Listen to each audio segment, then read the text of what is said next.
Imagine, if you will, an advanced alien civilization that has mastered interstellar flight. Now, for these guys, some things are just commonplace everyday knowledge. They know about the lightspeed barrier. They know that if two stars are situated 20 light years apart, then there's no way to make the distance in any less than 20 years. On the other hand, they know that this is only true from the perspective of those who stay at home. For those making the journey, if they're flying close enough to light speed, the story can look very different. They will see the space between the stars shrink. They'll see the stars come closer together. So that for the voyagers themselves, a journey of 20 light years may take as little as 20 minutes. Now, all these things I knew when I was perhaps 10 years old. And within our civilization, that doesn't make me special. All you need to do is read one of the many popular accounts of what Einstein called the special theory of relativity. But how is that possible? So it isn't just that we know how space and time contract and stretch when traveling close to the speed of light. Our ancestors knew this already 4 generations ago. Somehow they discovered the basic truths of starflight before the construction of the first airplane. This makes no sense at all.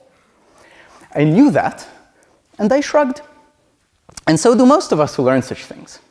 Because what are you going to do? The world doesn't always make sense. For one thing, these were discoveries made by grown-ups. Grown-ups never make sense anyway. What's more, they were made by a particular grown-up called Einstein, who we are told was a genius. Clearly that means some kind of magic. Of course, he can just know things out of thin air. As you can see, I was being a very ungrateful child of the scientific revolution. I reaped its technological benefits, I soaked up its knowledge, but science is not those things. Science is not a bunch of facts or gadgets. It is a faith, an irrational faith that often flies against our senses and experience, a faith that must burn brightly in your heart before any of the good stuff can happen. The world always makes sense. That is what science would have you believe. And it is difficult sometimes. The world always makes sense, and yet our ancestors discovered the principles of starflight in the age of steam trains and hot air balloons. They were not prophets, they were not magic people. The world makes sense. But then how? This is what I should have said when I was little, and then I should have come to the only possible conclusion.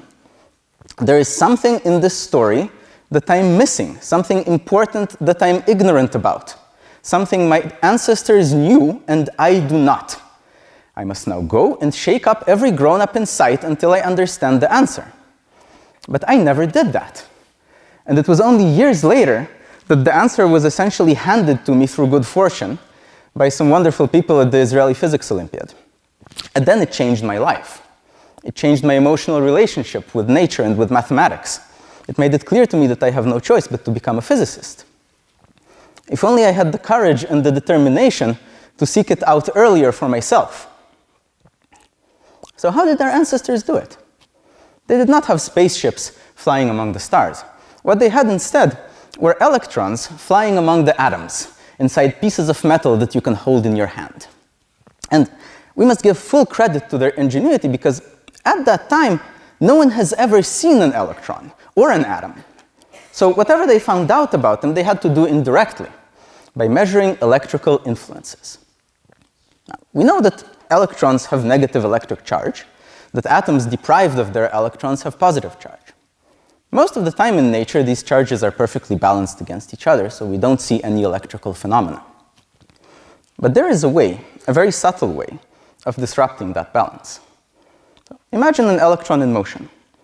Just like a starship, as it flies among the atoms, it sees the space between them shrink.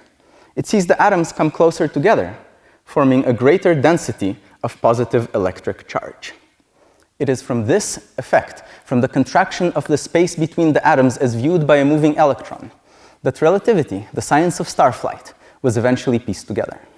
It took over 100 years of interlocking theory and experiment, but once the work was done,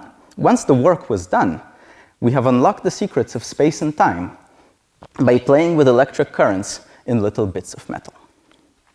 Now, the amazing thing is that all of us learn this story under deep disguise in elementary school. We know there is some strange relationship between electricity and motion.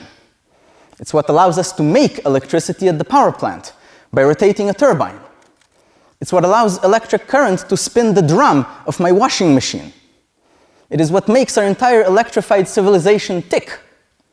And once again, though we never say that to our school children, it is the stretching and contraction of space and time as viewed by moving charges. And now, let's remember where these wonders come from. Because electricity was once a freak toy, a property of funny fish and magic stones. The people who gave us this world were those who refused to shrug their shoulders in the face of weirdness. They were those who believed that the world always makes sense, and if it doesn't seem to, then there must be something you are ignorant about, and you had better go and learn. So the next time that your faith is tested, do the right thing. Believe that it will all make sense if you just work hard enough. And then, if you discover something new, there is no limit to your potential impact on our future. And if it's something old, like rediscovering the path from copper wires to near lightspeed spaceflight, then you will have made contact with the true legacy of your civilization and honored your ancestors in the most meaningful and personal way. Thank you very much.